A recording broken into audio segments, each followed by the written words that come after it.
and welcome to the latest edition of the Crazy Horse podcast. As we are going to call it 2 hours of talking about that game from Rockstar, and also maybe 10 seconds of talking about the multiplayer, which isn't working at the moment, especially for myself. To the left of me, I've got a man so evil he kicks kittens and refuses to play Farming Simulator. It is Emperor Penman. And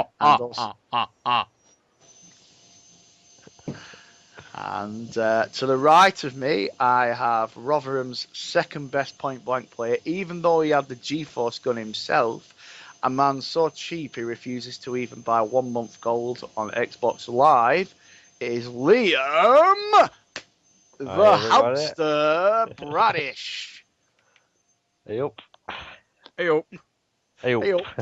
How do? Yeah, we're right, Northern. You're probably going to need a translator or subtitles on this. Probably Ozzy Osbourne's your best bet. So I was going to ask what everybody's been playing, but I can probably hazard a guess. I've been on Farming Simulator 2013. Don't lie. Okay, I haven't. I lied. You said because it's the most difficult 1000G in all your life, that's why you refused to buy it. It's too hardcore for me. Oh, living life in the fast lane on that game, apparently. So obviously we have been playing Grand Theft Auto 5 and trying to get on GTA Online, which we'll get to after. I say get to after, like I said, it probably be a very short but sweet section. So basically, first of all, obviously, I will go to Liam first, as he posted the review on Crazy Horse Gaming, which you need to read, all two of you who've managed to pull yourself away from GTA to listen to this podcast. What are your thoughts on the game? Obviously, is there anything since you've done the review that has kind of maybe gone up, gone down in your estimation, anything like that?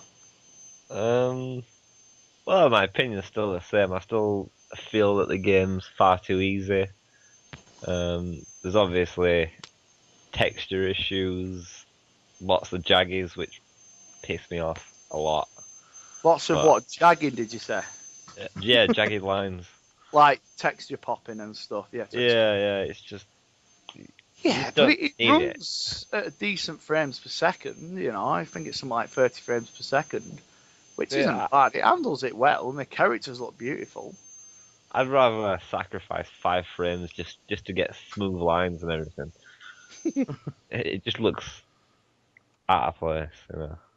So basically what you're saying is, you know, it should have nicer looking trees. Yeah, and cars and clothes. Oh, you'd have a field day with Skyrim. Yeah, that's another thing about Skyrim I don't like. But that's why I think I prefer to play it on PC, so I can get the anti-aliasing up on, say, 16 or something like that. And just stop that. But... Yeah, and plus, obviously, the PC version has got the modding, which also, speaking of GTA 5, if you haven't heard, listeners, and obviously Mike and Liam, there has been a PC version finally announced. I think it's released next month, Grand Theft Auto 5. So the PC Master Race will eventually get one copy. Whether they get a multiplayer or not remains to be seen. Well, Rockstar have said today that they've got plans for the next 45 years worth of GTA content, which is quite ironic because it's probably going to take about 45 years to get onto the online. Yeah, that's just one loading screen, that. Yeah. Oh, waiting for other players. Never get tired of seeing that. But no, it will get sorted, which we'll get to in a minute. Obviously, are there any... You said in your review, obviously, there hasn't been a defining moment, but there have been a lot of epic set pieces in that game. Like the missions themselves, it's like, yeah, there's a lot of driving, a lot of shooting, but there's also a lot of variety in them as well. They mix it up, you know, as a kind of... Are there any kind of missions that you feel like, you know, you want to replay because they've been fun, or what's your thought on the variety? Do you think they've really Do you think the game has shown a lot of ambition, or it's just another GTA game? Well, to me, it is another GTA game. They have tried to improve on lots of stuff. But Yeah. I know we've discussed this at work. When we finally get Watch Dogs, is GTA going to look so dated? The fact that you can go inside every building and interact with characters and traffic lights how you want. Will this GTA look bad against that sort of thing? No, I think GTA's pushed the Xbox 360 to its limits, and do you know I don't care about going in all these different buildings. I mean, you can apparently do that online when you can hold up shops and things. I mean, you can do that apparently in the single player as well. I've never tried it, but the sheer amount of things to do. It's like, do you really care about going into a shop and buying a scratch card on it, or a fucking bunch of bananas or whatever? It. I get what he's saying. Yeah, I mean, Watch Dogs have had a dig. I don't know if you remember. Did you see the poster recently from Ubisoft? It said 2 months is enough time to discover Los Santos or visit Los Santos. Next, visit Chicago, something like that. Obviously, kind of a sly dig at GTA, kind of saying once Watch Dogs is out, come and play Watch Dogs. But no, going back to what you're saying, I don't think it looked dated. Maybe, I mean, they're obviously heavily patching the game at the minute as well, so maybe they will sort out things like the anti-aliasing and things like that. But no, it's pushed it to the limits, and it does look beautiful. Yeah, obviously, the scenery's not. Some parts of the scenery do look a bit, like the mountains and things look a bit there, but I think it still looks beautiful. You look at the character models and things like that, and and when you go up to like Mount Chiliad and things, it looks fantastic. So Rockstar they've really have given it a good makeover since 4, in my opinion. But what about you, Mike? Are you enjoying it? Yeah. Before I get into that, though, I'm just going to divert us away from the GTA subject for a quick second. Since the last podcast, there's been a couple of changes. First off, our good friend Marty here has been given the permanent role of the Crazy Horse Cast host now. So from now on, you'll be hearing Marty hosting all of the Crazy Horse Cast, assuming he's available at the time. So congratulations to him for that one. He's been doing a great job. Thank you for the opportunity.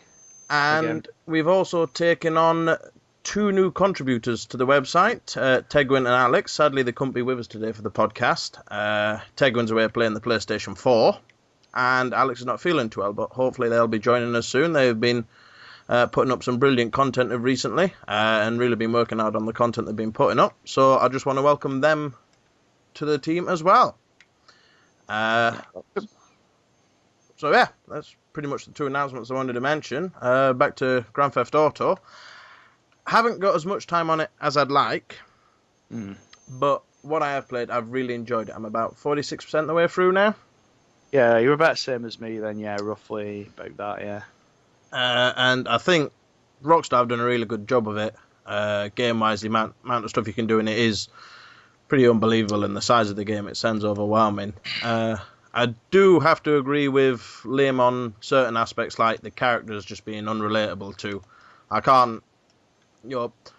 enjoy the characters and I like them, but I just don't feel for them, or I can't get drawn into having any kind of feeling towards them. As far as I'm concerned, they're just 3 petty thugs, really, and I just can't empathise with them. But Trevor's amazing. Don't get me wrong, I think they're all brilliant characters. I just can't get that empathy for them, or feel for them, sort of thing. Because there's just no way for me to actually relate to these guys, one way or the other. But I think that's probably my biggest gripe with the single player, is that. Other than that, I think it's a brilliant game, and I plan to be putting many, many more hours into it. I really do. So basically what you're saying is, if you were to review the game, if you'd have reviewed it instead of Liam, you'd have given it something like 4 out of 10 because you'd have said, well, for one, I can't relate to a fat 50-year-old ex-gangster or a redneck psycho, or I can't relate to a black man. No, I wouldn't have. I mean, I still would have given it a fairly high scoring mark. It's just the characters themselves. It's just I can't see how you're expected to feel anything for guys who do just come across as a bunch of dicks, really. You know, they come across with this story of we want you to feel sorry for certain characters, or because, you know, they've made bad decisions, or they've hit hard times or something. And I was like, well, no, they're just a bunch of guys going around killing people. I'm not going to feel sorry for them. Don't get me wrong, I'll still play the game and enjoy it. Yeah. But as for this attempt to try and make you feel for the characters, which I just don't think it works in that manner. Pardon me. To each their own. Yeah. I mean, could you relate to any? Well, I say relate. Could you kind of sympathise with any of the characters, Liam? Or For me, you start to like them, and then they go and do something bad or horrible to someone. You just think, what a dick they are. That sort of scenario. Franklin, to be honest, I mean, yeah, Michael's dragged back into it by Trevor. Trevor's just kind of a mix between a young Jack Nicholson, Johnny Knoxville, and Begbie off Train Spotting. Franklin's a nice guy. He's just, you know, obviously he's a good guy trying to just earn some money. Basically, he doesn't want to be, you know, he doesn't want to do all this bad stuff, but he has to make a living. I don't know. I don't see him applying at the job centre or anything. You know, they've got all these buildings there and that much to do. Yeah. I haven't seen him giving any CVs out or anything. I'm not convinced he's trying hard enough myself. Yeah, get on monster.co.uk. Yeah, that should be the new. That's the new DLC. Just queuing up at the job centre. Yeah. See, that's one of the buildings Liam wants. You know, yeah, you could go into the job centre. Yeah. Well, we've already seen the cover for Grand Theft Auto London, so it can't Rotherham, so it can't be that far off. The weapons are crowbars, and you steal shop mobility scooters. Yeah. Instead of the petrol cans, you've got bottles of White Lightning. And the health is like a half-eaten donut that's been chucked in a Greg's bag. Ooh, lovely. In the bin. That's your breakfast. That's my breakfast on the way to work. That. Eat lightning, crap, thunder, and leftover chips. That's that. Like I said to you the other day, actually, your machine at the gym, the one that gives you the most workout, is a vending machine. F4. So that bending down and picking that bottle of Pepsi up. Yeah. I can imagine, yeah, that's where you're getting the upper body workout when you're shaking it to release the drifter that's got stuck. Anyway, moving swiftly on.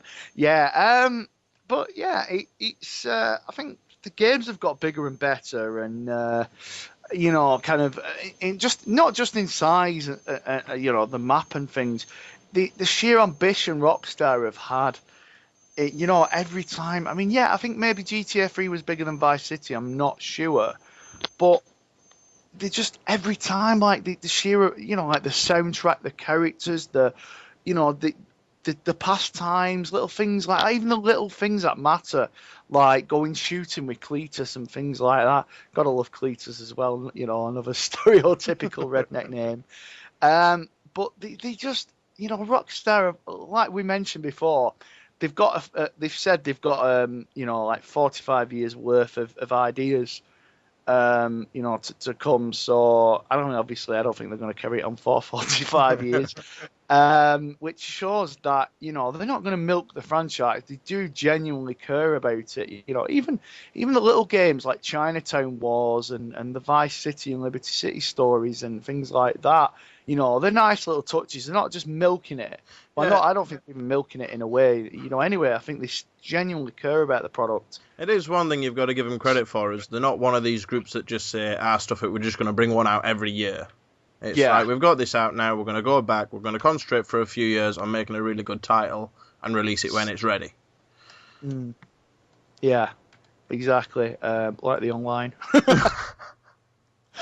Yeah, exactly. Have you played any of the kind of handheld ones like Chinatown Wars, etc., Liberty City Stories, whatever?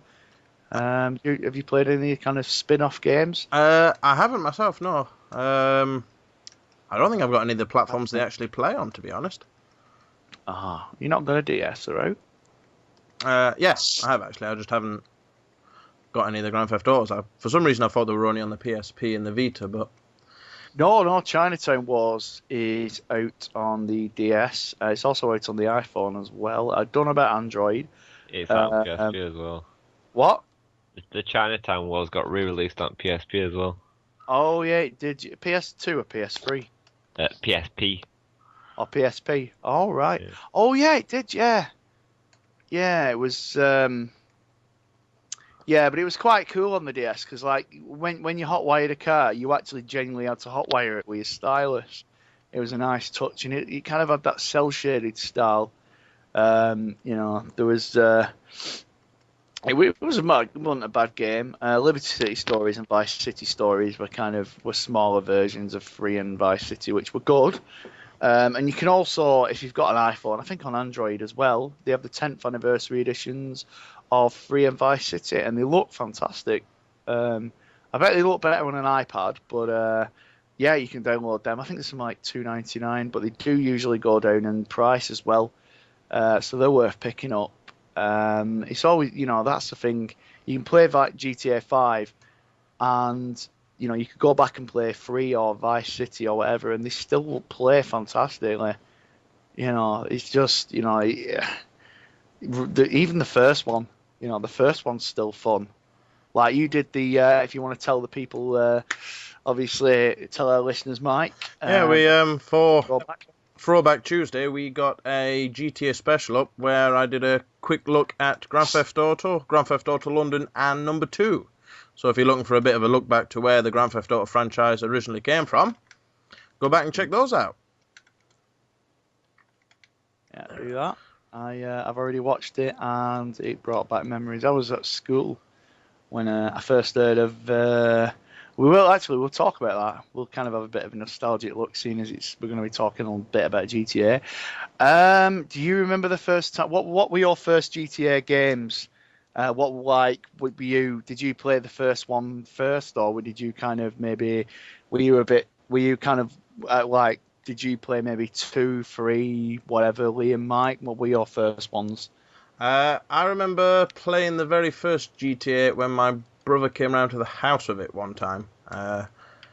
He came round saying he just picked up this brand new game and we should go check it out, and I was pretty much hooked from then. I think I played it for about 3 hours on that, and then I rushed down to town and picked it up myself and was hooked on it. It was very simplistic, but it was addictive. Yeah. What about you, Liam? What was your first GTA game? I had the first one on PlayStation, but didn't really like it. I thought it was a bit overrated at the time. The first one that I really liked was number 3 when I played it at my cousin's house. He had it on PS2 when it first came out. I just had to go out and get a PS2. It was just that was my first game on the PS2. That actually GTA 3. Yeah, I was at school. Originally, it was originally going to be called GTA was originally going to be called Race and Chase. And if you do go on, I don't know if it's up on YouTube, but there was a look back video for the GTA games, and basically the Americans, obviously it's a Scottish. It was born in Scotland, basically. The GTA games with DMA Design and Take-Two. And like I say, originally it was going to be called Race and Chase. It was just originally going to be kind of cops versus robbers. And the Americans wanted to shut it basically down. They were kind of funding it towards it. And they were ringing DMA going, no, we want you to shut the game down. It looks crap. It's not going to work, yada, yada, yada. And DMA and Take-Two were like, yeah, we want this to work. This is going to work. and obviously, as you know, I could probably speak for you both as well in saying we're glad that you did. Yeah, definitely. I mean, it's one of the biggest franchises on the market now, and they've still managed to keep it fresh all these years. I think they've done a really good job with it and looked after the title. Oh yeah. I mean, you could go back and play the first one now. Not Liam, obviously. Would you not go back and try it now, Liam? Maybe give it a go now you're a bit older. And I have played it recently. I still don't think it's that great. When at the time you had games like Crash Bandicoot and Tomb Raider that were.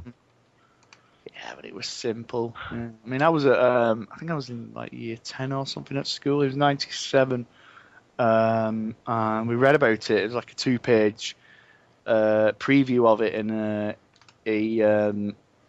a games magazine. Sorry, and I was in the library at school, and everyone was raving about this. I was like, Grand Theft Auto, what's that? I mean, I didn't even know what the term meant at the time as well. Yeah, it was like kind of, and then reading about it, and then it came out, and my mum bought it me on the PC, and yeah, and the soundtrack. That's one of the things that's always been one of the strengths of the GTA games, the soundtrack. You know, and it was like it didn't look great, like you say, compared to like Tomb Raider or Crash Bandicoot or whatever, but it was just the ambition of it. You know, yeah, I think if they'd done 3D models like Driver, it wouldn't have worked as well because they would have kind of scrimped on a lot of things and cut a lot. But you know, they've got bigger and better. Yeah, 3 was amazing. You know, is that your favourite GTA game, Liam? Or I'd have to say San Andreas. Ooh. yeah, Ooh. I know a lot of people who say that. You know. I gotta say, mine's Vice City. I absolutely love that game. Oh yeah, I mean, I kind of think like Franklin is a lot like Franklin's kind of this new CJ, and you've got kind of and I think Michael's got similarities to Tommy, but I would love to see Tommy come back in a kind of. I know they never bring back kind of old characters they do for cameos, but they never let you never play as them again. And I'd love to, Tommy was amazing. I'd love to see him make a cameo in a future GTA game. Yeah, it was Vice City is my favourite as well. It was just the sights, the sounds, the soundtrack was unbelievable. It's the radio stations I get hooked on more than out else. Yeah, the Wave 103. Yeah, the commentary and the scripts they come up with they really do split me up. Yeah, like the adverts. Yeah, the adverts 4 were amazing. I will give 4 credit. Do you think you could go back and play 4 now after playing 5? Do you think? Cause some people are kind of split on that. See, I've got a confession to make. I've never actually played 4. Do you think you'll go back and play it now? Maybe, I don't know. I mean, the thing that I kind of actively avoided it was all the adverts I saw and the footage I saw, it just looked really dull. You know, and I remember being really fond of Vice City and loving the vibrancy of it and the colour. And it just, the dull greyness that I kept seeing, it just didn't appeal to me. Like the same kind of palette as Gears of War. Yeah, pretty much. I think it doesn't handle as well. Like the cars are awful on it. They did sort out the bikes and stuff in the Lost and Damned. The DLC packs are fantastic for what they were like. They could have released them as games themselves. The Lost and Damned and Baldur's Gate Tony, but yeah, if you went back and played it now, the cars are like they're on ice. It's a good game. I'd recommend it. You know, maybe as a look back or at some point, because it is a very, very good game. Considering they'd only had about a couple of years with the technology, about 2 or 3 years with the Xbox 360 to kind of release a game. 4's not bad. I really enjoyed it. What about you, Liam? Did you really like 4? No, I wasn't a big fan of 4. I just didn't think it was that great. Like Mike said, the colours were dull in it. Nico was an annoying character. For me, though, I think it's more about the supporting cast. It's always been in GTA as well. I mean, you said like in GTA 5 they haven't, they haven't got any celebrity cameos in there. or any celebrity voices, because he said it'd take away from the game, because everyone would be like, is that like Steve Buscemi, or is that bloody Bryan Cranston, or is that bloke from Game of Thrones? You'd be like, who's that? And then you'd be kind of thinking, well, whereas if they have protagonists, voices where you just kind of, you don't think the celebrities, then, it doesn't dilute the experience. I like having celebrities, like, say, Tommy Vercetti, Ray Liotta was fantastic. And I think Michael kind of channels a bit of Michael, of Tommy. But yeah, it's Nico's all right, but I think for me it's always been about, like I say, the supporting cast. As well. Like Wade is one of my favourite characters in a GTA game. He's so stupid, but he's so loyal. And I don't think he deserves the abuse he gets from Trevor. No. He's so sweet, He's a dumb redneck, but he's like, and like you've got like the biggest star of the game. Do you know the main one character from that GTA 5 is who I get a lot of, like, people, a lot of my mates talk about. Chop. He's the one. Yeah, Chop is what everyone. One of my mates was. He made it. He was joking. Well, I hope he was, but he mentioned recently, Alan, you're right, mate. If you're watching, he basically said the Chop should have his own game. He should. You're going to see him as a cameo in the next Call of Duty. Yeah. So, Call of Duty done. Well. Coming to Android and Windows phones soon. There is, obviously, as you know, by playing GTA, there is an app called the iFruit app, which is a nice little dig at Apple. And in that, you can actually train Chop, and then it translates over to the main game. You can also customize cards in it, and then order them to be delivered to you in the main game. See, that all sounds great, but seeing as they haven't actually got the multiplayer running fully yet, I'm not holding my breath on that one. Well, it wasn't working. It works now, the iFruit app. It's all right, it's a good little app. There's also another app as well, where it's kind of like he does the map to Los Santos and all this and that. But yeah, obviously we'll go on to the multiplayer now, which obviously we were going to talk about because it's probably been the most talked about thing in gaming this week. Liam's had a chance to play it, so we'll go to you first. You said before the podcast you weren't keen on it. What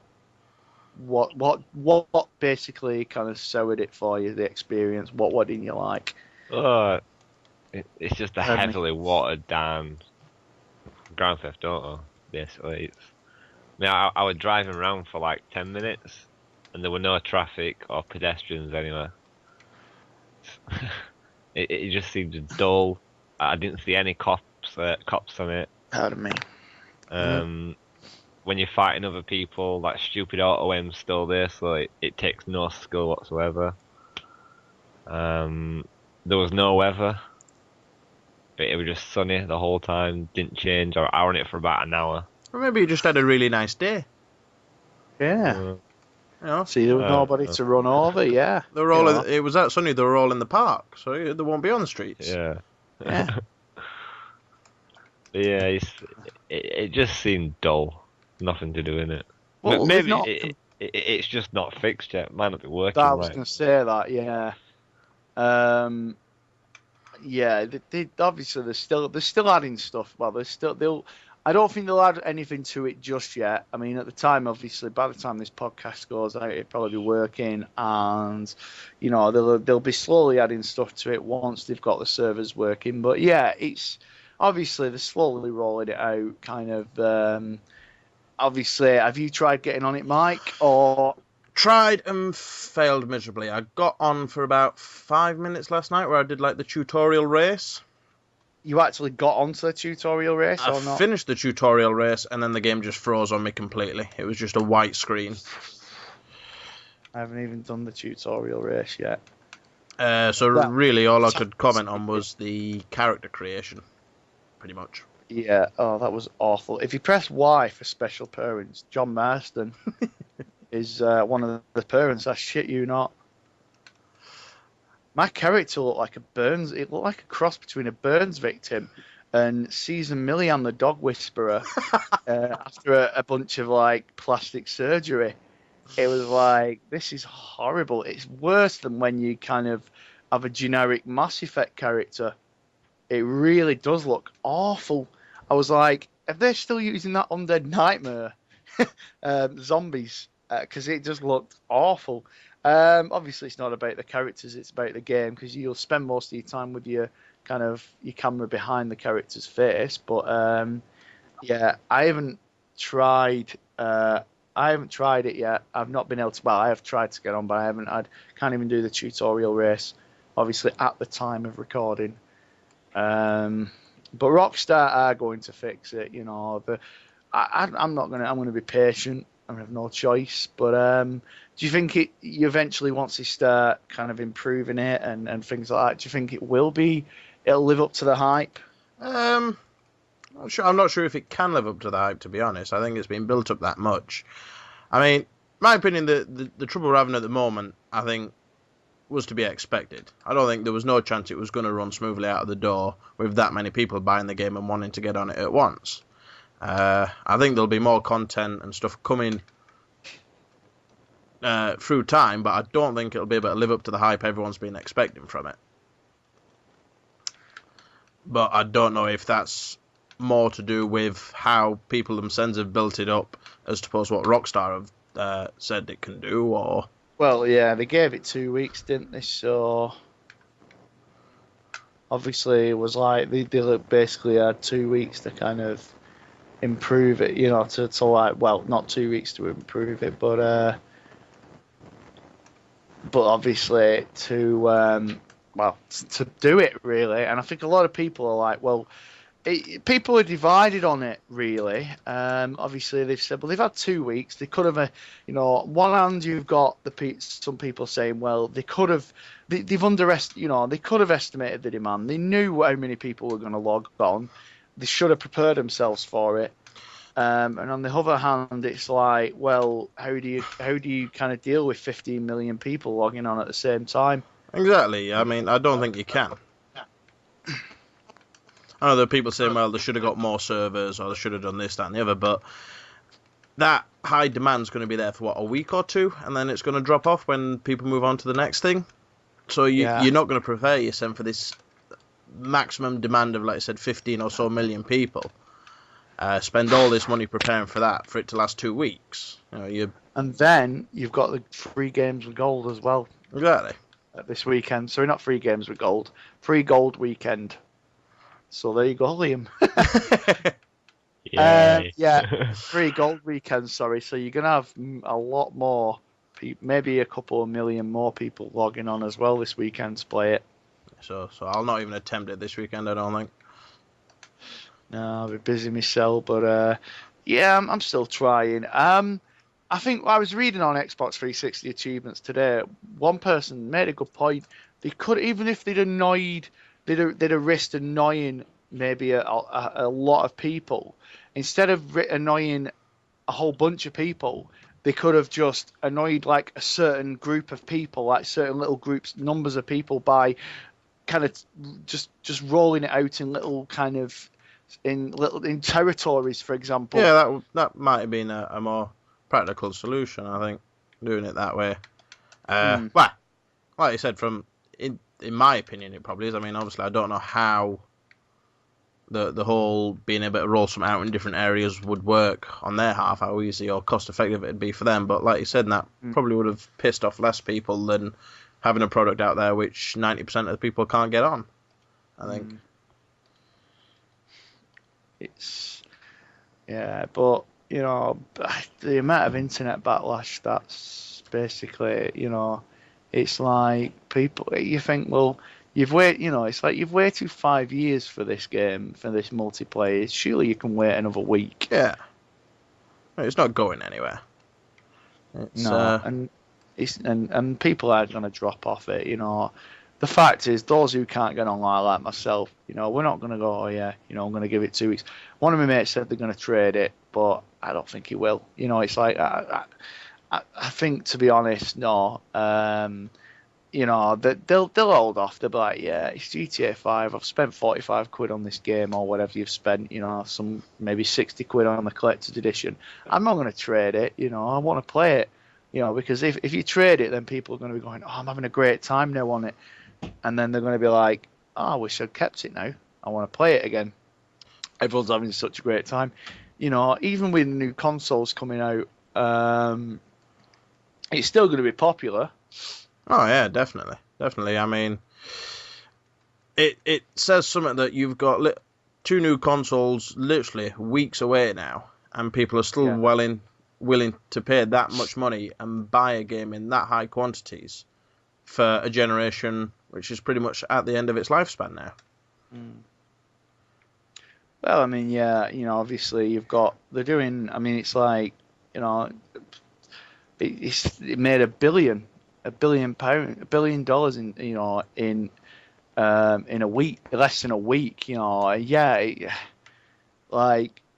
think I forgot what it was. It made I think it was something like in the first 2 days, it made something stupid, like a stupid amount of money. And it's like it's the biggest selling game of all time. Yeah, people are still going to be playing it even when the new consoles are out.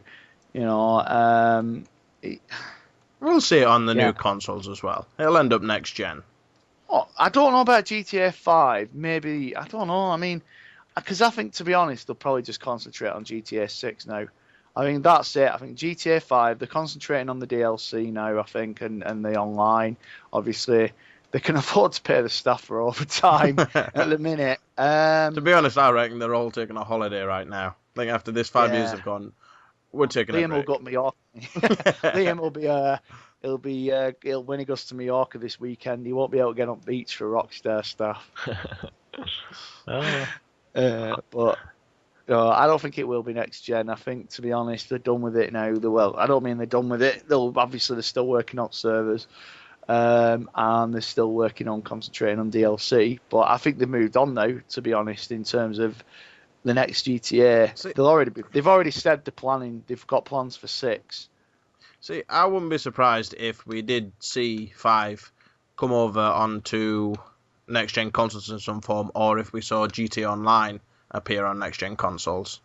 Yeah, like we said last time. If it does, then obviously I'll hold my hand up and admit I was wrong. But no, maybe online as a separate retail game. But like I said, I still think they won't. But who knows? I could be wrong. But I just think they're concentrating now on 6. There's no point. What's the point? Everyone's got it now. It's like it's been overtaken by FIFA in the charts, and and it's just like, well, what's the point? Why everybody's got it? Maybe next year, but that's why FIFA's overtaking it, because everybody's bought it. You can't get it. It's like game shops are only starting to get it now. So see, again, I keep been hearing that from a lot of people, but our local game store's got tons of copies of it. 100. I don't know about ours. I mean, what? I literally walked in. I think it was cause initially I wasn't going to buy GTA. I had no plans on getting it. Yeah, I remember you said. And then I literally walked into game. So have you got any special editions left? Yeah, we got loads. They had a full pile of them on the back. They had full pile of the standard editions. They've still got tons of copies in now. So either our lot managed to get an extra large batch, or there just isn't that many GTA fans in Rotherham. Nobody can afford it because they're all on dole. Nobody wants it because they're all living it. They're living it in Rotherham. Yeah. It's virtual reality, yeah. GTA 5. To them, it's just another reality TV show. Trevor's, it's like when they see Trevor, is that you, Dad? What are you doing on Crime Watch?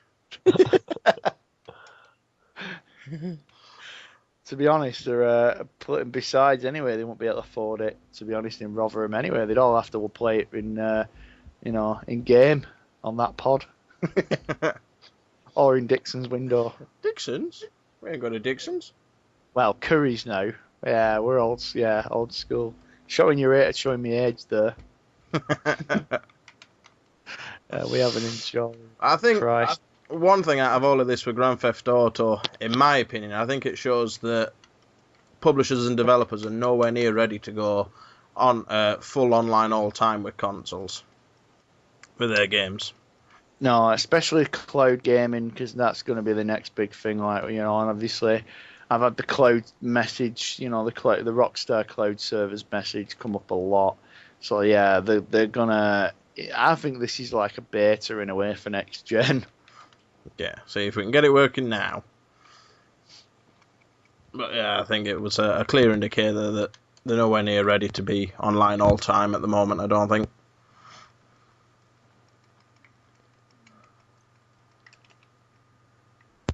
No, Somebody having a problem with the mics over there? no, not me. That's funny. Anyway, so you were saying. Yeah, well, that's pretty much my piece on that one. I think we've got a fair bit to go yet before we're ready for this online all time cloud gaming, especially in the numbers that, like I said, GTA and that brings. Too right. I'm gonna miss, everybody's going on, like they're going on about, like digital, everything's going digital. I'm gonna miss discs, if they do, and I like that, and plus, obviously, it's just, you can't beat going into a game. I know obviously it's going to be so much easier just downloading it from home, but I miss going to game on a Friday and getting a new game. Things like that, and just basically ripping off the wrapping and whatever, and just getting that game in your hands. It's like it's going to breed a whole new, like childhood obesity is already at a massive epidemic, and now with digital gaming next gen, Christ. I'll let Liam comment on that first. I know he's got fairly. Oh, don't get me started. I know on he's it. got Come fairly on. strong opinions Go on on, this one. what?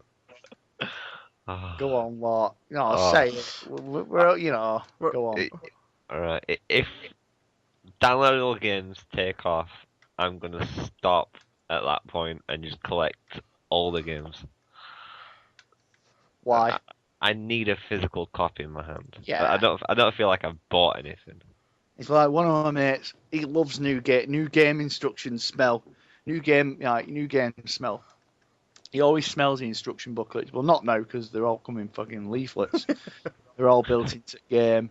But yeah, I know what you mean. It's like you got, like collector's editions and stuff. I like, stuff like that. You're not going to get that digitally, apart from maybe avatar items. Yeah, you can't. Plus, people will miss game shops when they're gone because of digital copies and things. Sorry, I mean they are going that way. Like we, when you buy a new you're buying a 360, or I don't know about PS3, but like some 360s were coming in with digital download codes for like Skyrim and Forza 4, I think it was, or Forza 3, I can't remember. And obviously, when you buy an Xbox One, you get that digital code for FIFA 14 or Forza. Yeah. I don't know. I think I'm gonna miss hard copies of games, but I don't think it's gonna be enough to put me off.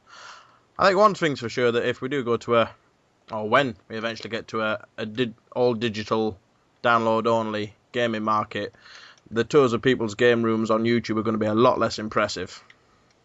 Well, here's my box. It's got all my games on.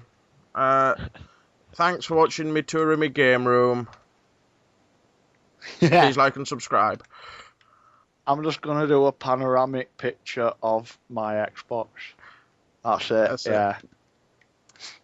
But yeah, I'll miss hard copies, but it ain't going to stop me gaming. No. It's like there was a poster at Eurogamer last week, and it said something about, what was it? We don't stop growing. No, we don't stop playing games because we get old. We get old because we stop playing games. Yeah, I've seen that post. Did you tweet that one up? A picture of that? not me. I don't know about Liam. No, it wasn't me. I saw it on somebody's Yeah, wall or something. Megan and Evel's Evel's fiance. Congratulations to them two as well. Obviously, they got engaged a while back, but they went. There were a lot of people went last week. I was so jealous. And obviously, you know, as you said, Tegs, she's playing the PS4 As we speak, yeah. Yeah. I can feel the kind of the hate flowing through Liam right now. I think he's shaking as we're Damn talking her. about it. How dare she get play FIFA 14 before me? He's just shaking in his chair right now. I'm gripping tightly, Shaking like restraining myself. let the hate flow through you. Speaking of expos, we'll be down at the Play Expo in Manchester on a week Saturday. Is it tickets? Ticket only? I think you can get tickets on the day. I believe they're around £23 a ticket. But Crazy Horse will be down there having a look round, seeing what they've got, taking a few photos if we're allowed, and basically getting a bit of coverage on the Play Expo. So that should be an exciting, fun day. There's going to be some great retro collections there, and I believe the UK entry rounds for the Street Fighter World Championship's going to be held there as well. So that should be pretty cool. I'll check that out because I may even join you. Awesome. Yeah. Because I don't live that far from Manchester. For the people that don't know, where in Manchester is it being held? That's a good question. I probably should look before I set off and find out. Yeah. It's near Trafford Centre, isn't it? I think.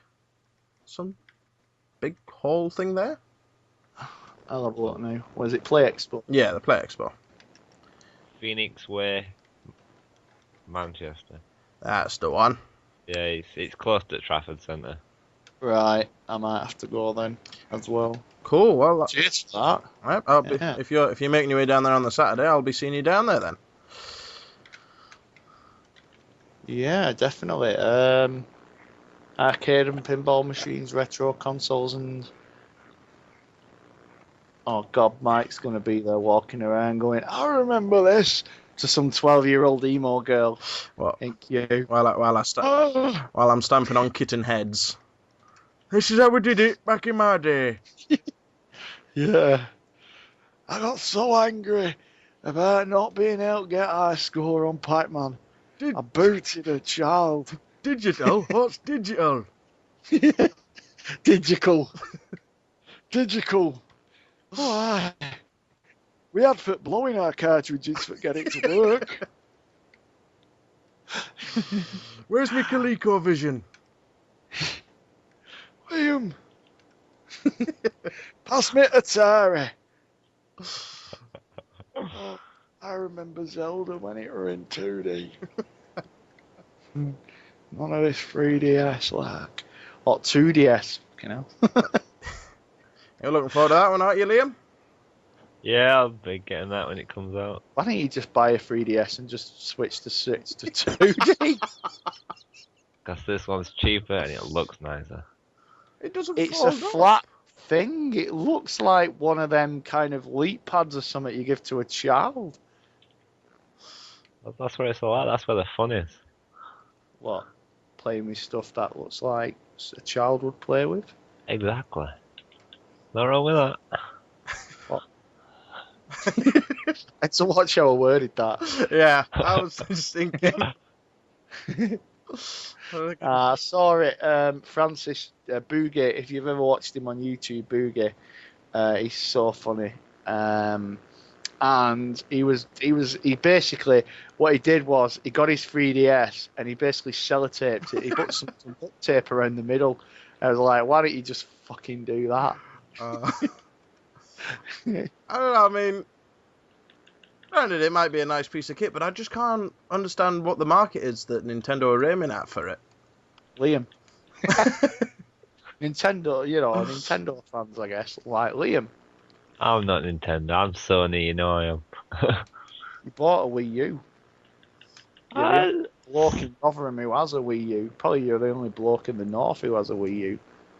No, there's loads of people. I don't. To be honest, yeah, there probably is, but I don't know anybody. Well, none of my mates around here have a Wii U. You know. Anyway, we're not going to bash it again, but it's just too easy now. Yeah, there was like the Wind Waker HD coming out, which does look nice, even though it's an old game. But anyway, moving on, like I say. So, yeah, check out the Play Expo on the website. I'm currently looking. By the time this podcast has gone out, obviously, you'll probably, it'll be next week. So, we may see you all on Saturday. Hopefully. Feel free to us. You recognise us, and we'll give you an autograph and a hug. Liam obviously can't give you a hug. He's still under strict orders from the police, so not allowed to touch anyone. And basically. I haven't figured out how to spell my name yet, so giving you an autograph might be a bit tricky. He'd just colour in the page for you, with pen, or just put a little X and an M. But yeah, I'll lick it. Lick it and then stick it to the face. Yeah, here you go. Mongo sign paper. But yeah, come over, say hi to us, tell us how you're a big fan, and I'll even also bring some more of the Crazy Horse cards. I'll hand them out to you all, and feel free to take one and carry on supporting us. Tell all your friends about it. All right, please do. Branching out as well, which we will get to after. But yeah, so obviously, have you got your tickets already? Aye, they're I printed them off the other day, so they're ready for when we get down there. It should be a great day. Hopefully, I'm looking forward to seeing what talent is brought in with the Street Fighter tournament. Oh, hell yeah. I won't be entering my SEM because I don't think I'd stand a chance, to be honest. Yeah, skills don't translate over from when you're a kid. Yeah, there are some seriously good players. Which Street Fighter is it? Street Fighter 4, I believe. Oh, God. No, I have no chance. Christ, Stevie Wonder would beat me at that. So, anyway, moving on from that. So, yeah, like I say, come over, say hi. And it's at Manchester, so if you live locally, get yourself down there and experience some classic retro consoles. I believe since the last podcast, you were at another different type of expo, weren't you, Marty? What you talking about Nightcon? I am, yes. Yeah, that was in Castleford in Leeds. I thought you were going to come. I asked you about that. Yeah, it's basically every year. It's called Nightcon because it's named after Knight Rider.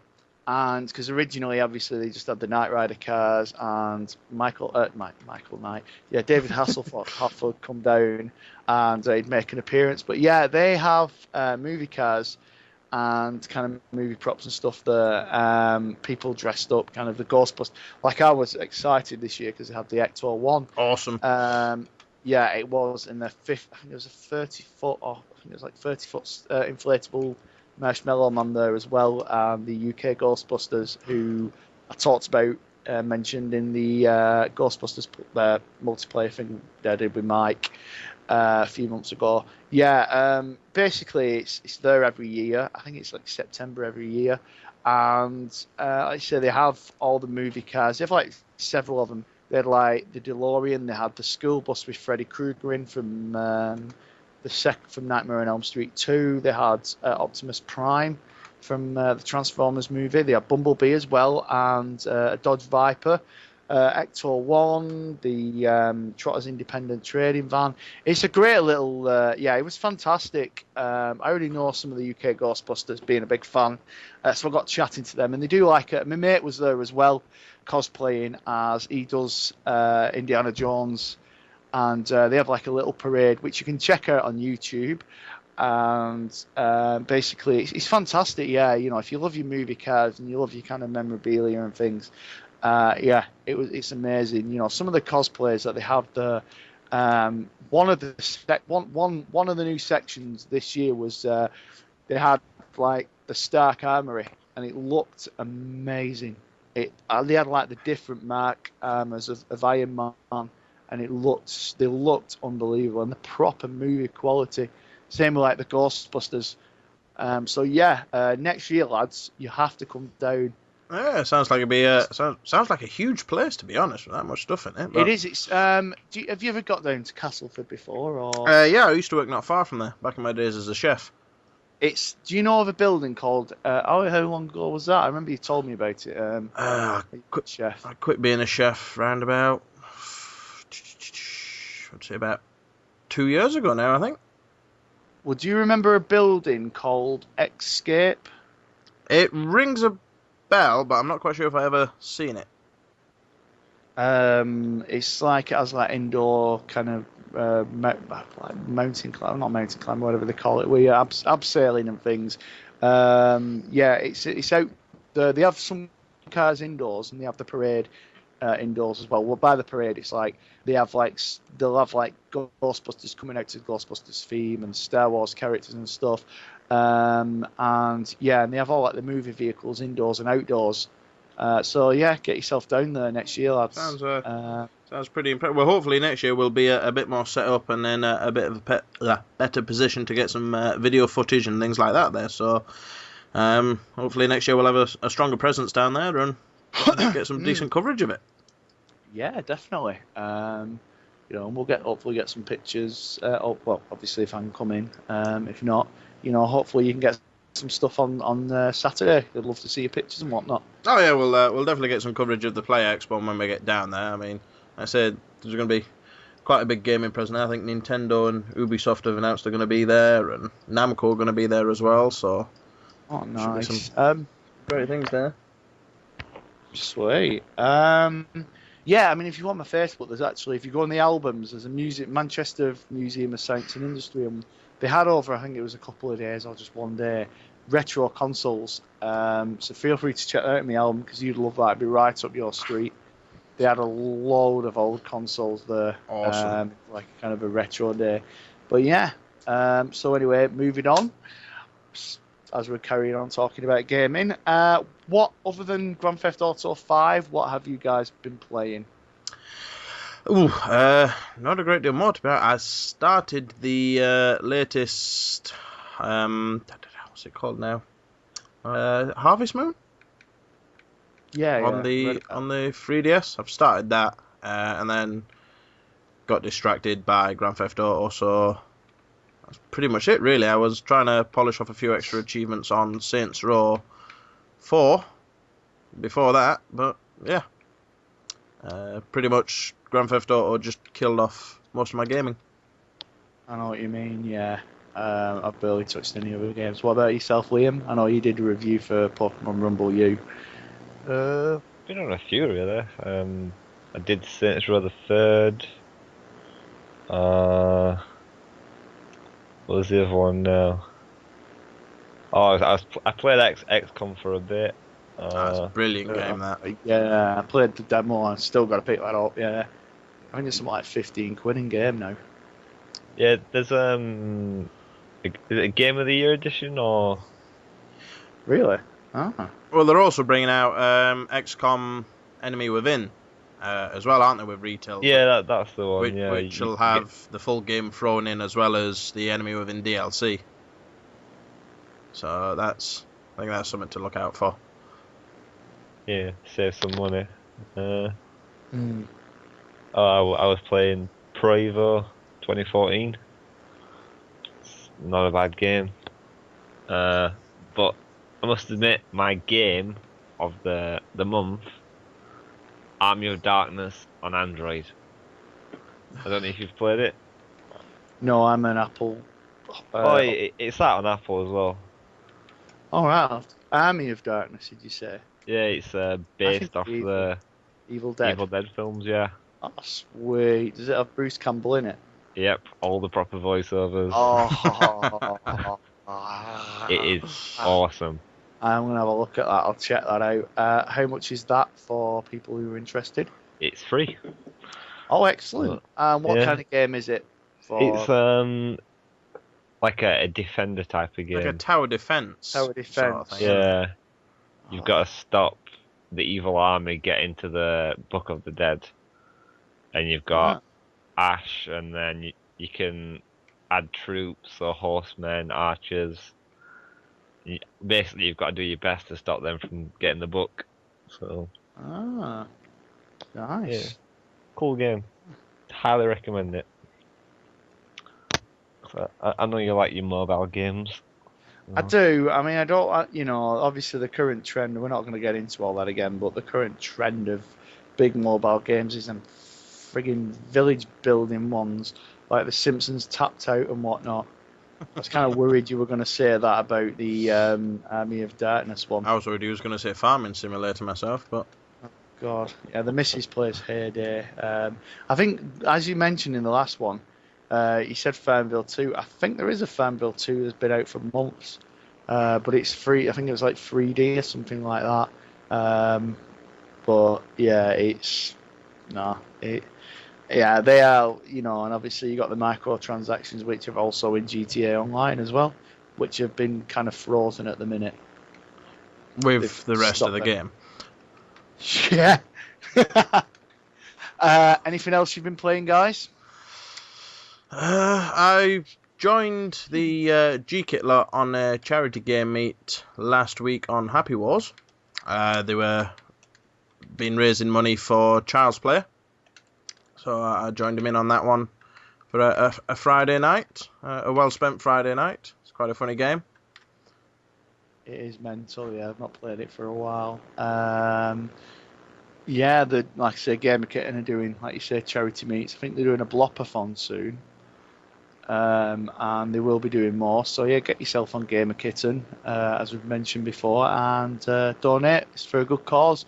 As Mike said, what is a charity again for those people who haven't? It's Child's Play, which is basically a charity which brings, video games, toys, things like that to children in hospitals and stuff, so they can, be a bit more comfortable and obviously take the mind off their illnesses a bit more. It's a brilliant charity. I've helped raise money for them in the past, and it's a charity that I do actually really enjoy raising money for. Oh, excellent, good man. And obviously Liam did his bit last month for Humble Bundle. Indeed. That was a brilliant deal there we got. Still not played those games yet. Neither have I, to be honest. Yeah, but you've donated the money, that's all that matters, really. Plus you've had an excuse with that game from Rockstar coming out. So, or actually being out, so yeah. That has reminded me, just jogged my memory of one thing, which isn't technically a game I've been playing, and it's a shameless plug for another person's YouTube channel, but I don't know if any of you watch Gamester81 on YouTube. No. He's basically a dude who's really into his retro gaming, and he's got a huge collection, really impressive, and he'd started a Kickstarter to bring out a Gamester81 video game on the ColecoVision. Basically, it's a homage to all the old games like Pac-Man and Space Invaders and things like that. And I recently purchased myself a copy of that for the ColecoVision, which will be released in 2014. But it's going to be a sealed in-box ColecoVision game. Nice. I don't know if you saw it on IGN, but recently somebody has done a Atari 2600 version of Halo. Yes, that's been out, I think, about a year now, I think. Is it a year? I think so. Right. It's the video was only on recently, so I presumed it was only a couple of months old. I could be wrong, but I saw it a while back. I can't remember what expo it was for, though. It was for a special expo, which you could only get the copies of that game for, and now trying to get a copy of that will cost you a fortune. You can download it, but actually getting Halo 2600 cartridge boxed and stuff is meant to be quite pricey now. Yeah, I was a bit disappointed I missed out on that. They did a Super Mario Brothers one as well, didn't they? Not the original Super Mario Brothers for 2600, but the actual NES version. All right. Yeah, they did another one of that as well. Speaking of kind of retro gamers and games coming out, or actually out, it's only coming to our home consoles next year. but it's out on Steam at the minute. Angry Video Game Nerd Adventures. Yes, I've seen that game. It looks quite impressive. Will you be purchasing that? I think so. Yeah, I think I'll probably be getting it on Steam. I'll wait for the consoles. It'll be an XBLA game next year. I'm looking forward to that. Because you switch between James and Mike on it, not Mike who does this podcast. Aww. He might be a DLC character. I'm one of the hidden characters. Yeah, you have to pay $2.99 just to unlock his picture, yeah. And then a further 69p to play as in. Yeah, I'll be checking that out because obviously I'm a big fan of James Rolfe. He's, as we obviously, and I've been checking out a lot of Guru Larry.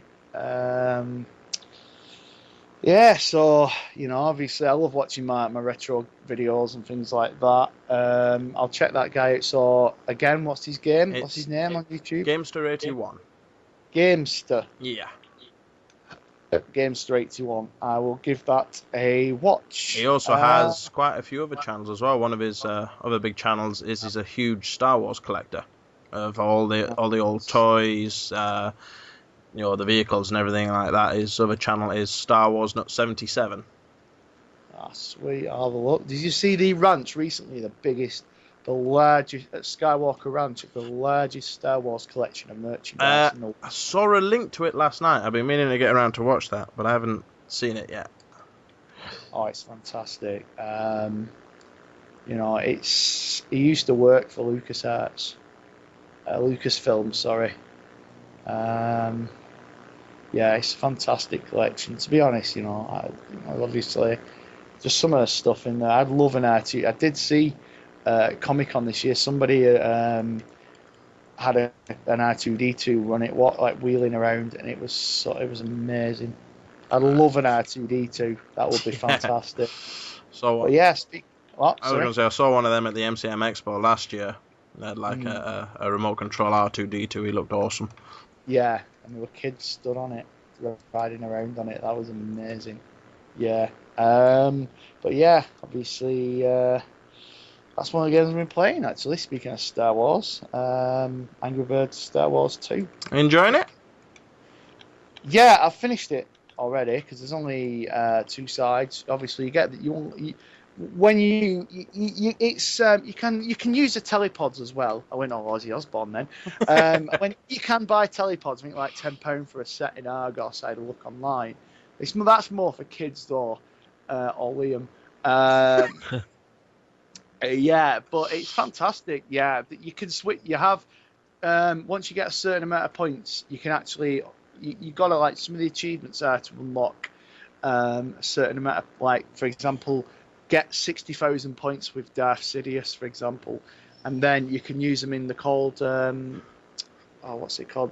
These are that kind of extra levels, and you can either choose the light side or choose the pork side.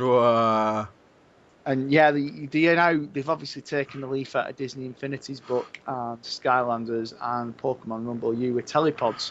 I haven't bought any, but what you do is obviously it's a little kind of stand you put on, and for example, if you want to switch your characters, you can use like Jar Jar Binks or Darth Maul, whoever. You can actually, if you get a same model of Darth Maul, you can actually put it on, and it puts him instantly into the game.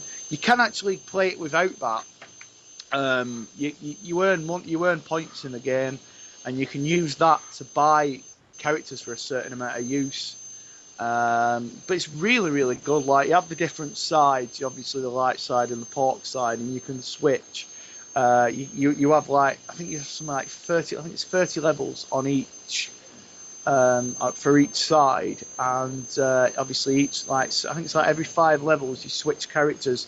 You have a Jar Jar Binks bird, you have an Anakin bird, you have and they all have different powers. Like the Anakin pod racer bird is when you press the button, you press your finger on the screen, you direct the pod racer into the pigs.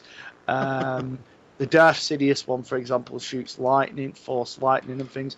It's a great little game, and they're still supporting Angry Birds Star Wars. Hell, they're even still supporting the first Angry Birds, which is impressive. Yeah, it's definitely worth checking out. If you love Star Wars, it's a fun little game. Obviously that's kind of been taking over my iPhone at the minute. I'm just trying to think what else really. Obviously quite a bit. I've not really been playing on the iPhone as much because of GTA. Just trying to think. Plants vs Zombies 2. I've not played that for a bit. I've been using the iFruit app on the iPhone. Played and completed, which I still need to review. The last Summer of Arcade title, Teenage Mutant Ninja Turtles: Out of the Shadows. Nice. That's a game I've got to purchase yet. It's not bad. Camera's a bit awful, and the combat takes a bit getting used to, but it's a good game. And plus, you have like the old kind of classic. They have like an arcade mode in it where it's kind of like the classic '89 one, but with this new visual style. And just trying to think what else really. Oh, there's Ascend, Hand of Cool, whatever it's called. As mentioned, that's a fun little game as well. There was an open beta recently, and that's free on the marketplace for anyone interested. Oh, I'll give that a try, I think. Yeah, it's got very much like a Darksiders vibe, and obviously DuckTales Remastered, which beautiful, absolutely fantastic. The soundtrack is amazing, the visual style is unbelievable. I watched every cutscene, and it's like an episode of DuckTales. The voice work is unbelievable. They've got nearly everybody back. Obviously, the voice actor for Flintheart died, so they had to replace him. But everybody's back virtually. That handles unbelievably. So yeah, that's one that I need to put the review up for. Angry Birds Trilogy, which I won't really talk too much about. But I've been playing that. Yeah, like I said, mainly GTA, Angry Birds Star Wars 2. And that's it really. Like I said, DuckTales, still playing DuckTales 2, because you can unlock, obviously you make more, you earn money during the game, and obviously you buy art with it and things like that. I think it took me about 4 hours, something like 4 hours to finish it on the opening day. I was like, you start playing it, and then after that you're just like, I want to carry on playing it. It's beautiful. Definitely, it betters the NES Classic. So other than that, speaking of Capcom though, apparently they have been, because of apparently DMC, I was reading today, because apparently DMC, Devil May Cry and Lost Planet 3 underperformed, so they've lost a lot of money and they're going to have to cut the workforce. It's never good to hear things like that, I don't think. It's always sad to hear that people are losing their jobs, but yeah, like with THQ. Yeah, it's a shame, especially with Capcom. I know, because they're such a big company. You would have hoped that they would have been able to absorb some of that damage from like I said, the underperformance of DMC. But okay, one of the best I played this year. Probably not up there with like GTA or The Last of Us or whatever, but still a damn enjoyable little game. Very, very underrated. But yeah, you don't associate Capcom with that, because Capcom are like, they've been, from DuckTales to Mega Man to Onimusha to Devil May Cry, they're one of the strongest companies on the planet. Oh man, like I say, they've been around. Well, they're as old as bloody companies like Nintendo and stuff, aren't they? They've been around for years. Yeah, too right. Well, obviously, they were doing the games in the late 80s. That's it. Like Mega Man, yeah. I mean, Mega Man 2 is one of the greatest games ever. In my opinion, definitely, one of the greatest games I've ever played. I mean, hopefully this wouldn't have done them too much damage and they'll be able to recover. No. But It won't be. I don't think it'll be like a THQ damage, but. Which, speaking of THQ, obviously, one of the properties they sold is actually finally got has finally got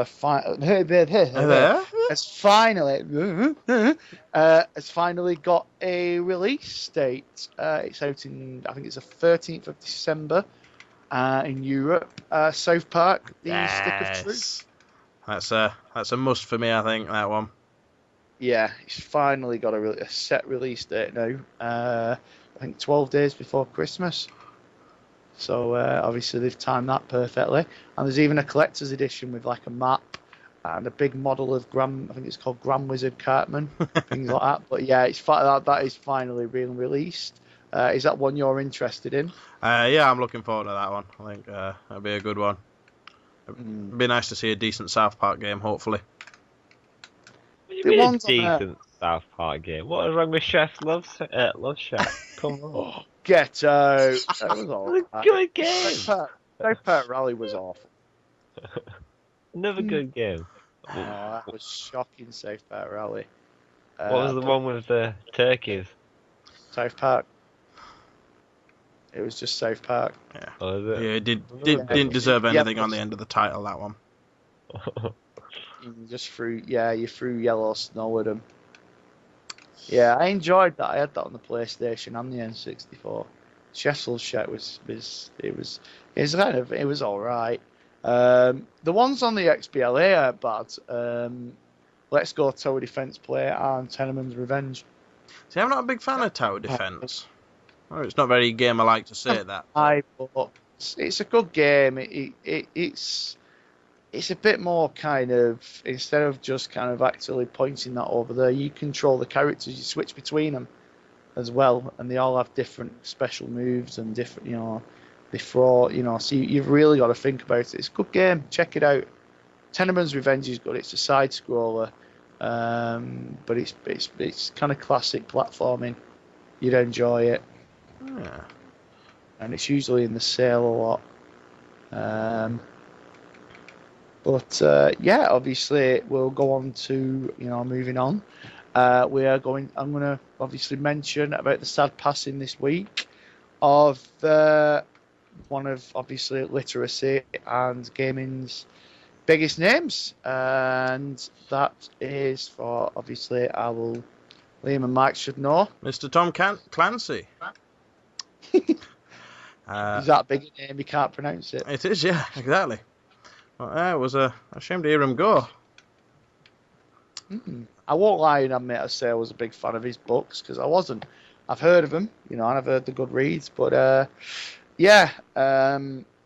Obviously, did you both play a lot of the games with his name on? I mean, I've played a few. Like, obviously, I've played the Splinter Cells and the Ghost Recons every now and then. I wasn't an avid gamer, but read a couple of his books and watched a couple of the films based on his books and stuff, and the guy was a brilliant writer. I enjoyed the films, yeah.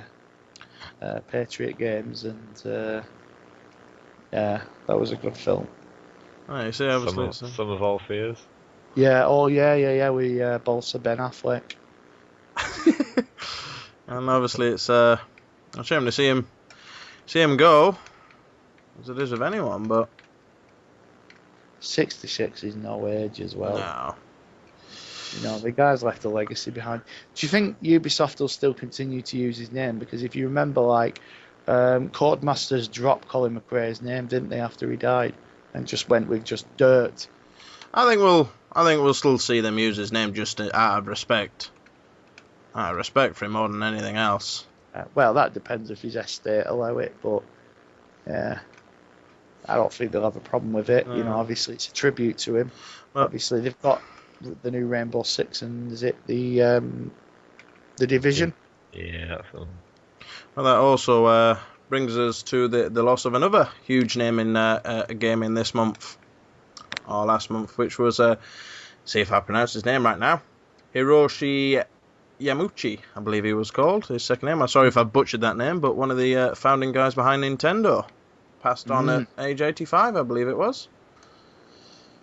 Yeah. I mean, obviously that guy was responsible for the green lighting of things like the Game Boy, the NES, the SNES, so you can pretty much say that we probably wouldn't have our current gaming consoles if it wasn't for that man. Too right. Yeah. Rest in peace to him, him and Tom. Like you say, he's Nintendo are just, everybody thinks of Shigsy when they think of Nintendo, but obviously it's not just about one man. He's obviously one. Not one cog makes a machine go round. And obviously, yeah, it's a sad loss. Yeah, I read about that and I was kind of shocked because the NES is my favourite console of all time, and it will be till the day I die. I mean, obviously, there's a lot of people out there who either probably never heard of him or don't really think that much of his contribution, because he's openly admitted himself he was never a gamer, never into games. He was a businessman, but he was the businessman who kind of brought on this current generation of consoles. If it wasn't for him, we wouldn't have any of it, to be fair. He had the balls to turn Nintendo from a card trading company, or a card game company, should I say, into a computer company. That. Yeah, to making handheld consoles with printers. Really? Awesome printer that was. Oh God. Yeah, I had one. Well, my cousin had it as well, and you remember you could use them as stickers and had like effects to it. Yeah. The thing is, we laugh it up, but stuff like Nintendo have always been innovative. Like, I talk about the light gun, and yeah, there were other kind of guns before it, but they did it fantastically. And whether or not they worked, the Power Glove and Rob the Robot, they were, the ideas at the time, they might not have worked. The Virtual Boy as well, but they were, they dared to dream, Nintendo. Yeah, they were pushing boundaries and trying something new, which, you can't say a lot of people do these days. And credit to Nintendo, they still try that even now. You don't see them shying away from trying something new every now and then. Oh no, too right. I mean, look at the Wii U. The 3DS and things like that. Yeah. I mean, when you think of the 3DS, you think, oh God, after the Virtual Boy, are they make you wear 3D glasses? But they still to this day, they have a loyal fan base. And it's like you can't. I don't think Nintendo ever, Nintendo are kind of like we mentioned in the E3 podcast. They're like the Disney of consoles. They make fun games, fun consoles. They're not like, nobody. I've never heard anybody have a fanboy war about Nintendo. No, I can't say No, I don't think I've heard them. You don't tend to come across the Nintendo fanboys very often, do you? The ones that are there to hugely attack anyone who says anything even remotely disrespectful or diss Nintendo in the slightest. And so, mind you, say what you want about Nintendo themselves for the latest consoles and what mistakes they've made in the past. One of the things that seem to excel at is they do make really brilliant first-party games. I mean... Yeah, even if they are still using the same characters like 20, 30 years on. Yeah, exactly. I mean, granted, they might just be rehashing the same games, but they are good games that they're rehashing. Oh, damn right. Like Mario Galaxy and Mario Galaxy 2. Beautiful games. And, they're better than... to be honest, I had loads of fun with them on the Wii. More fun than a lot of games I've played on the 360 and the, PS3 from what I've played. Absolutely brilliant. They do, for Wii games, they are up there with some of the best. Absolutely beautiful, yeah. And Metroid, I think Other M I didn't enjoy. Thought that was awful. But, and Zelda, Wind Waker, like the Wind Waker HD on the GameCube. Wind Waker, sorry. And obviously, like not Majora's Mask. Obviously, I really do want to play Ocarina of Time on the 3DS. But yeah, they do. Obviously, they'll next year. I can see them releasing some big, kind of great Mario and Zelda game for the Wii U. Hopefully, yeah. I mean, it would be Mm. good to actually see the Wii U get into its stride with its titles and. Yeah, it needs big titles. I mean, like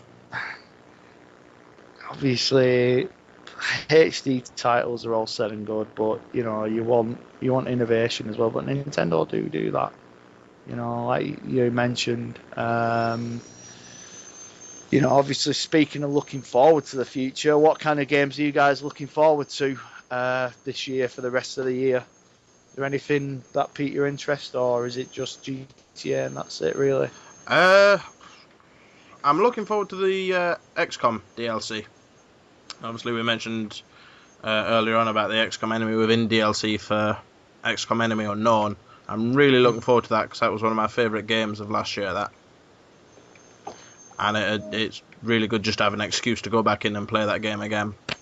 Pardon me. We're boring you over there with XCOM? No, I still need to play it. What about you, Liam? Are you looking forward to anything else? Beyond? Well, yeah, other than Beyond Two Souls, probably. FIFA Obviously. 14. Well, I'll be getting that on PS4 probably. But yeah, I think that's about it now for this gen. Other than Dark Souls next year. Oh yeah, they've announced a sequel, haven't they? Yeah. I'm a bit cautious with Dark Souls 2. I don't know if it's going to be the big hit that people are expecting, or it's. I mean, it might be a brilliant game. I just don't like the way they've been mentioning that they want to appeal to a broader audience and get more people included. As long as it's not too easy, I think things should be fine.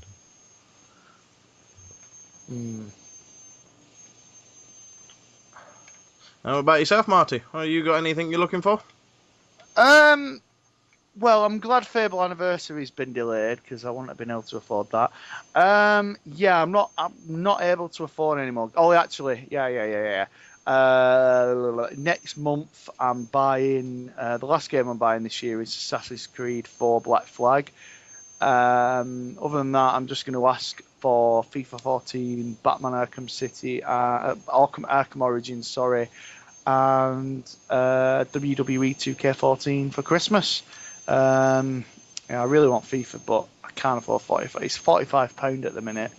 But yeah, like I say, Assassin's Creed is one that I'm really kind of looking forward to. And that's even got heists in it now. What? As well? FIFA 14? No, Assassin's Creed 4. Heists in Assassin's Creed 4. Yeah, because it's a pirate. And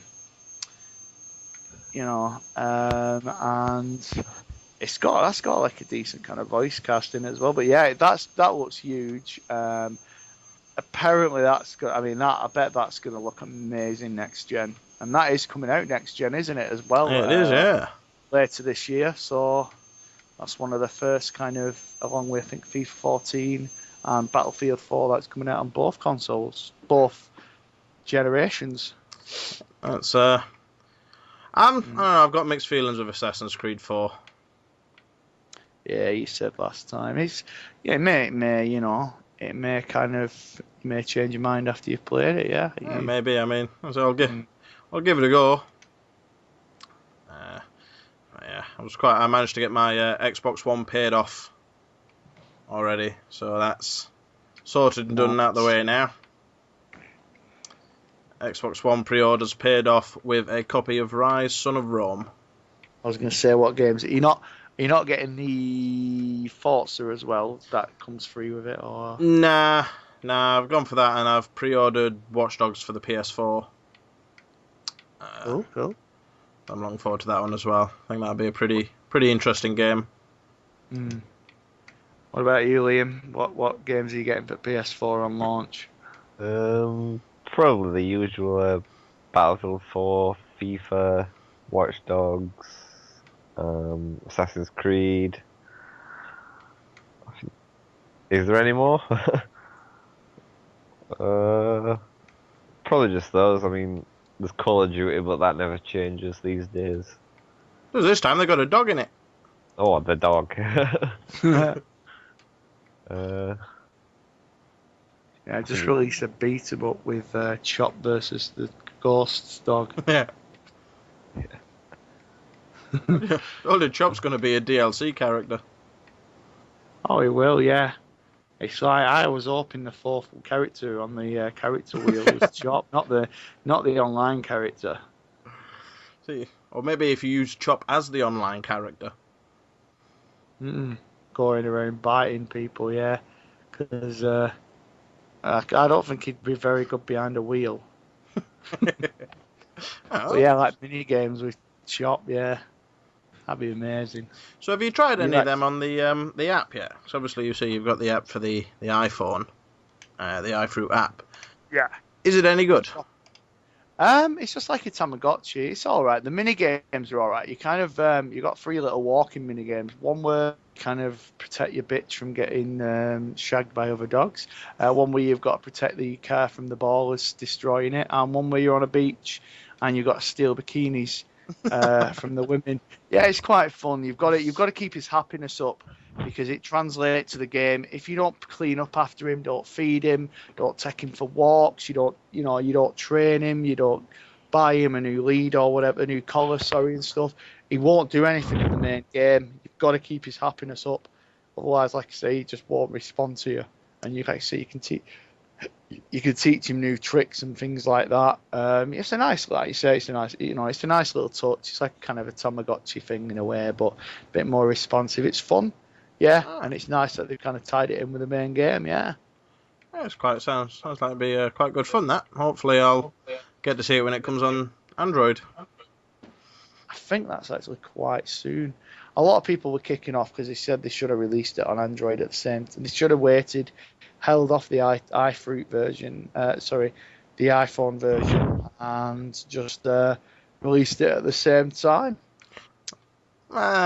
Suppose it'd make more sense that way, but you never know what kind of deals go off behind the scenes. Maybe Apple paid for some exclusivity, or who knows. Yeah, too right. But obviously, I'm looking forward to GTA 5 DLC as well. When that eventually gets, maybe that'll be next year now. But yeah, and Batman Arkham Origins is the next one.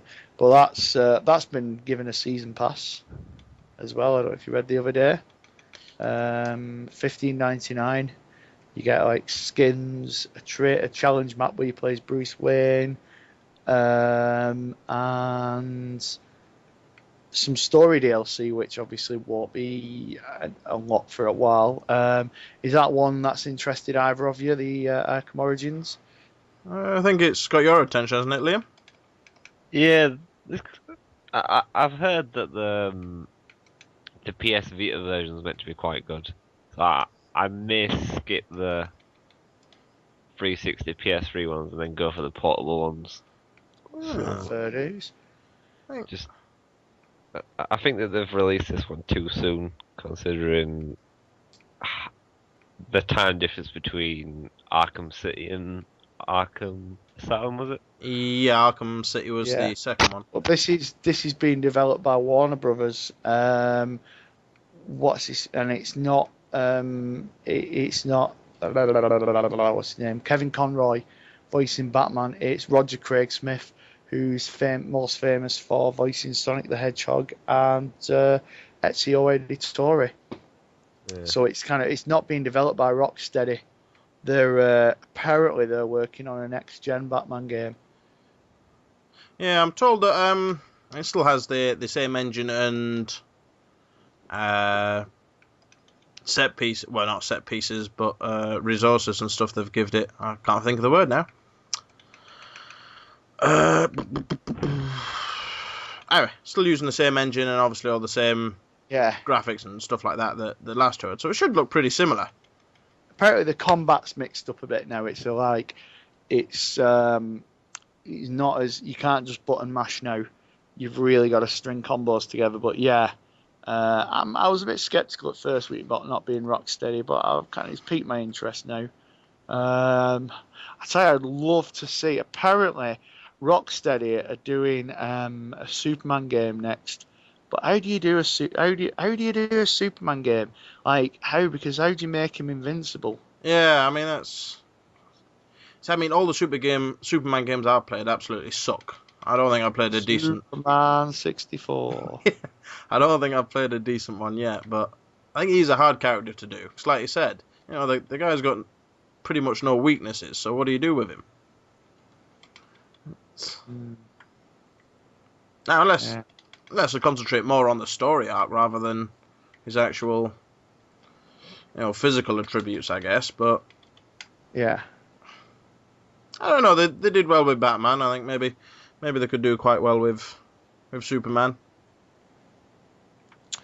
I think even if they went and did the I think it's Dark Horse comics, I think if they based it on, I think it was the Dark Horse comics in the mid '80s. Rocksteady would do a fantastic Teenage Mutant Ninja Turtles game. I think they'd really do it justice. It'd be fantastic, that. We'll go for the more darker, edgier, graphic novel style rather than the cartoony ones. Yeah, I think that'd probably be quite good. That, especially if they incorporated like a similar stealth mechanism as they did in like Arkham Asylum. Yeah, because the combat is not as good. The combat in Out of the Shadows wasn't as good as Arkham Asylum. That was an Arkham City. Yeah, you get to travel around in the turtle van. That'd be amazing. Yeah. Or the blimp as well. I always wanted that as a kid. Oh, I had that. Yeah, it was amazing. That and the turtle van and the pizza launcher. See, I just got the cheap knockoff characters. I didn't get any of the official ones or anything like that. They've re-released them though, the originals, so you'll be able to collect them now. Oh, don't say that. Don't start getting me collecting something new. I don't. Yeah. No. Re-releasing the old Turtles figures. No, don't say that. I just have. sorry, Mrs. Penman. I've just started collecting those Star Trek ships that they brought out. Oh, yeah, they've done. Oh, with the magazine. Yeah. So that's someone else taking up more room. In my already overcramped room, but So yeah, I don't want to start collecting anything else. This is why I've avoided Skylanders. I know what you mean. I know the missus wants Disney Infinity for Christmas. So, obviously I may, I'm tempted to get that at some point. I don't know. Obviously, that's because that's the thing. I mean, if I got a Disney Infinity, then it'll be like, yeah, I'll want to collect the figures as well myself, like for characters like Wreck-It Ralph and whatnot. So it's easy to get hooked. Like, how are you getting on with Skylanders, Liam? Are you still? Did you actually get it or not? No, I didn't get it. I thought you said you were getting it. I was going to. I had a voucher for it, but it's like Mike says, the temptation of just collecting and collecting is just... Yeah, because it's like I went on the game Twitter page, and it shows them all on the side. Like I've been in game as well, and they have them all on a big shelf, even unboxed. Like people trade them in now. Yeah, it's just asking for trouble. If I ended up collecting that, I'd be spending a fortune. Yeah. Because they're like $12.99 a figure or something apparently, and then they've got this new one coming out, haven't they? Called Skylanders Swap Force. Yeah. See, that looks quite good. I haven't got a clue how it works. I keep telling these like I'm convinced it's just dark magic and wizardry, but it looks like a pretty impressive game. That. I don't know much about it, but I do like the look of Lego Marvel superheroes as well. That'll be one I'll probably pick up in the new year. Yeah, I think that's a must. That one. I was a big fan of the Star Wars Legos. Like Lego I mean, usually what they do is when they release a Lego set, that's the next game. And like they do a game based on the next. Like they did Lego Lord of the Rings figures, and there was a Lego Lord of the Rings game. I think they've done like Avengers ones. I'm not sure, but there is. So I think the next game after Marvel Superheroes, if that's to go by, is Teenage Mutant Ninja Turtles. Yes. They've done a Turtles Lego set based on the Nickelodeon show, where there is a Teenage Mutant Ninja Turtles game coming out. It's more of a kiddie version. It's based on the Nickelodeon show. I think it's a side-scrolling beat 'em up. That might actually be worth a look. Yeah, sounds like it might be quite good actually. But yeah, Lego Marvel Superheroes looks brilliant. You can't not like Marvel. No. That's one thing that got my attention the other day. I don't know if either of you saw the advert for the new Riddick game that's coming out to Xbox Live Arcade. No, but I will go on to something about Riddick. Go on. No, I didn't see that. Yeah, well, No. from what I can gather, there's 2 games coming out. There's obviously going to be the big game which comes out to tie in with the Riddick, and they've also brought out an Xbox Live Arcade game. It's coming out, which is like a top-down shooter, but it's done in a very stylized cell shading type.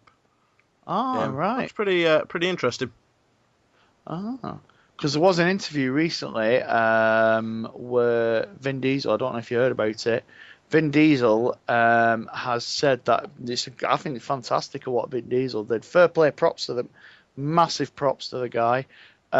Vin Diesel has got together most of the team from Starbreeze to do a new Riddick game. Nice. That's one of the things with him. He's always been big on his video games, and he's always had He loves D&D. He's always played Dungeons. I think he still plays Dungeons and Dragons to this day. I mean, it was one of the things that he started his own studio because he didn't want shitty versions of his films being put, or should I say, shitty games tie-ins to the films. So he made his own game studio to ensure that all the game tie-ins to his movies were decent games. So he's obviously big into his video games and cares a lot about them. Yeah. Which, Yeah, he's. I love when you hear of a celebrity being passionate about games. I love that. Says. especially one who seems to know what he's on about as well. It's Yeah. Like I remember, I know he saw a video a few. Oh God, we're going back a while now, and it was friggin' hell, Soldier Boy, this rapper, and he was like, he had like 2 copies of every game, and he was on Xbox Live, and he was like, he was apparently he bragged about how he was amazing at Halo, and people saw his stats on the Halo website or whatever it were, and he was absolutely awful at it. Yeah, you usually get like Call of Duty is usually the celebrity gamer's game of choice. yeah. I've never been into the Call of Duty, so I can't really. I like the single player, you know. Speaking of Halo, did you see that on the live event player on Xbox Live, the Halo Championships for I think it was Halo 4? Is it the MLG ones? Or I don't think it was. It was hosted by Larry Herb. no, I must have missed that. Yeah, I don't know if it's on YouTube or whatever, but they did the Halo World Championships, and it was at, I think it was at Comic-Con, I'm not sure. I watched a bit of it. I didn't know what the hell was going on because I don't play Halo, but yeah, it looked fun. You might be able to check that out online. Oh, I might go check that out actually. It may even still be on the live event player. I don't know. I always like watching stuff like that because it makes me realise just how unimpressive I really am at Halo. Yeah, I'll definitely go check that one out, I think. Yeah, like I say, you'd really enjoy it because you play Halo. You've been awfully quiet at the back there, Liam. Oh, sorry, I'm falling asleep. I'm tired. Well, then, on that note, we'll Oh. obviously, we will call it a night then. Yes, I think it's a good point to end there. I think, not just due to the fact that Liam's fallen asleep, but Yeah, we didn't want to end it with him snoring. Yeah.